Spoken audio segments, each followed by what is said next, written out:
자, 오늘은 English 랭리 샘플 퀘스천 같이 한번 볼 건데요. 이 인포그래픽이라는 사실 텍스트는 저희가 이제 SL 친구들 입장에서는 되게 반가운 어떻게 보면 텍스트가 되지 않을까 싶어요. 왜? 사실 일반적으로는 아티클 하나, 그 다음에 소위 얘기하는 이미지가 있는 텍스트가 하나 나오게 되는데 아마 많은 친구들이 인포그래픽을 딱 봤을 때 그래도 아티클보다는 조금 더 쉽지 않을까라는 가끔 오해들이 하는 경우가 있어요. 그래서 사실 인포그래픽은 제가 이 부분에 대해서 간단한 애널라이징을 하기 전에 조금 당부드리고 싶은 말씀은 뭐냐면 생각보다 인포그래픽은 되게 어렵습니다.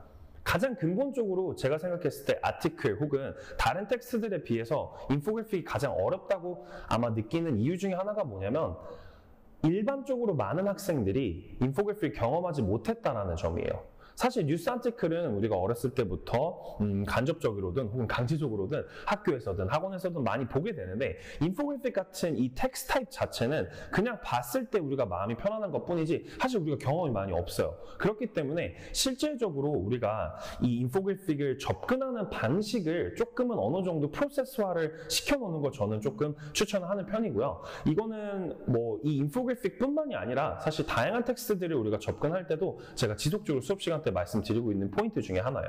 어떤 포인트냐면 사실 선생님이랑 같이 보는 포인트들도 당연히 중요하겠지만 본인만의 방법으로 혹은 본인만의 thought process가 어느 정도 기본적으로 탑재가 되어 있어야 우리가 어떤 텍스트를 보든 조금 더 자연스럽고 그리고 가장 effective하고 그 다음에 시간도 효율적으로 쓸 수 있는 가장 큰 힌트 및 팁이 되지 않을까 싶어요.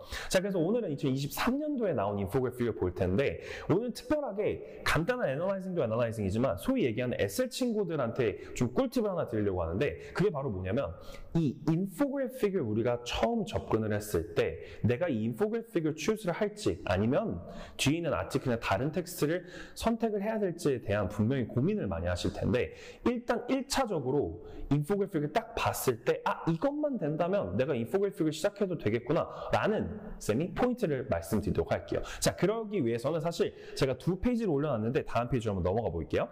이 다음 페이지를 보시면 이제 제가 Key Points to Consider when Analyzing an Infographic 이렇게 표현해놨어요. 그러면서 제가 1번, 2번, 3번, 4번을 넣어놨는데 오해하면 안 되는 포인트 중에 하나가 뭐냐면 요 4개만 있는 건 당연히 아니겠죠.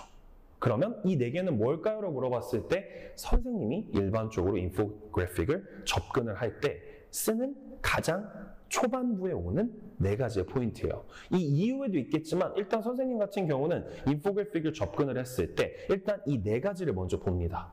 그 다음에 이 4가지 중에서 이 인포그래픽에서 분명히 던지고 싶은 메시지가 있을 거예요. 그렇죠? 텍스트마다 다 다르긴 하겠지만 일반적으로 텍스트들은 전달하고 싶은 메시지가 있거나 인포메이션이 분명히 있을 거예요. 그렇죠?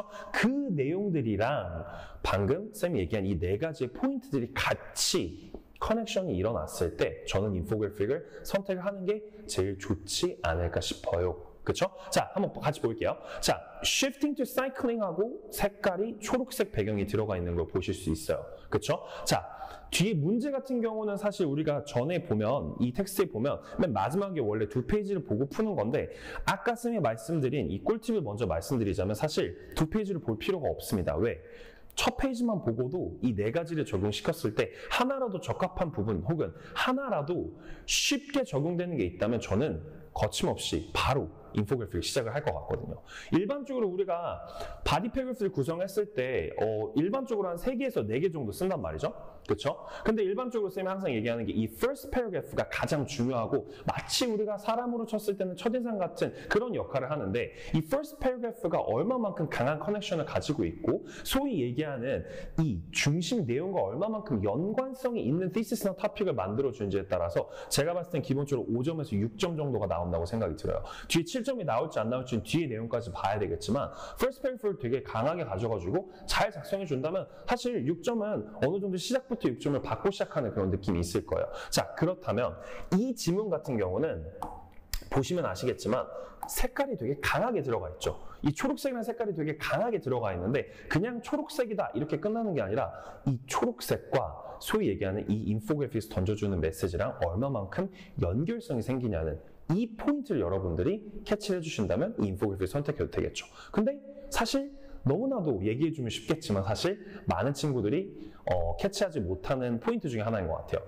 초록색은 일반적으로 우리가 connotation이라고 했을 때 되게 자연이라든지 우리가 green environment라는 표현을 쓰잖아요. 그렇죠? 나무의 색깔도 그렇고 환경적인 부분들을 생각했을 때 초록색이 많이 생각이 나죠. 그렇죠? 그렇다면 여기는 지금 보시면 shifting to cycling이라서 결론적으로는 뒤에 내용들을 보시면 아시겠지만 어때요? 이 사이클링을 통해서 어떻게 하면 사람들이 조금은 더 환경적으로 그리고 어떻게 하면 이 사이클링을 조금 더 효율적으로 효과적으로 이용할 수 있는지에 대한 얘기가 나오는데 내용들을 자세히 보시면 green한 부분들이 대부분 다 포인트로 나와 있습니다. 그렇죠?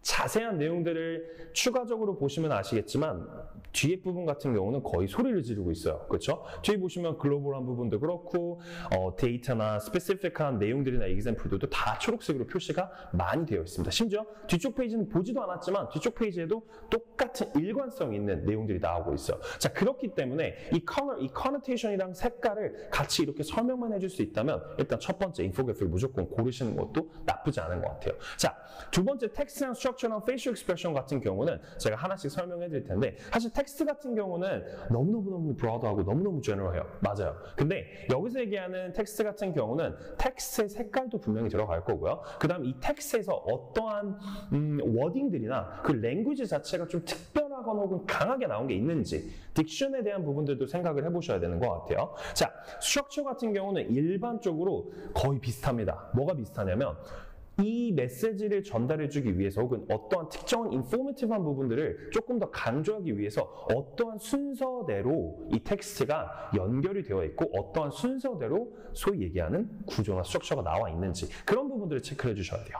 자, 마지막 페이셜 익스프레션 같은 경우는 자, 전에 있는 슬라이드를 같이 볼 텐데 여기 인포그래픽 같은 경우는 페이셜 익스프레션이 안 나왔습니다. 자, 그런데도 불구하고 쌤이 왜 이 부분을 넣어놨냐라고 물어보신다면 앞서 말씀드린 선생님 기준 조건으로는 이 네 가지를 본다는 점을 다시 한번 강조를 드리고 싶었기 때문이에요. 항상 우리가 준비한 그대로 나올 수는 없어요. 하지만 인포그래픽을 많이 보셨던 분들이라면 적어도 패스페이퍼에 적어도 한 3개 정도 나온 걸로 제가 알고 있는데 그 3개 중에서 2개 정도는 페이셜 익스프레션이 나왔었습니다. 그렇기 때문에 항상 준비가 되어 있는 거죠. 근데 만약에 안 나왔어. 그러면 이거는 버리고 다른 포인트들을 가지고 오면 되겠구나 라는 attitude와 그리고 prep을 해주시면 조금은 더 우리가 인포그래픽을 준비하는 데 있어서 혹은 다른 텍스트도 준비하는 데 있어서 도움이 되지 않을까 싶습니다. 자, 오늘 여기까지 간단하게 인포그래픽을 한번 봐봤는데 사실 너무 짧은 시간이지만 키포인트들만 쌤이 얘기해주고 설명해줬는데 아마 컬러가 거의 70~80% 강의 내용이었죠. 그렇죠? 근데 그만큼 중요한 포인트인 게 왜 그러냐면 사실 초반부부터 초록색이 가장 강하게 나왔기 때문에 그렇지 않을까 싶어요. 그렇죠? 자, 앞으로도 여러분들이 잉글리시 A라는 텍스트를 좀 접근을 했을 때 조금은 더 마음 편안하고 그리고 실점을 조금 더 빨리 효과적으로 다가가기 위해서 이러한 스킬들과 그리고 이러한 포인트들을 좀 잘 쓰셨으면 좋겠어요.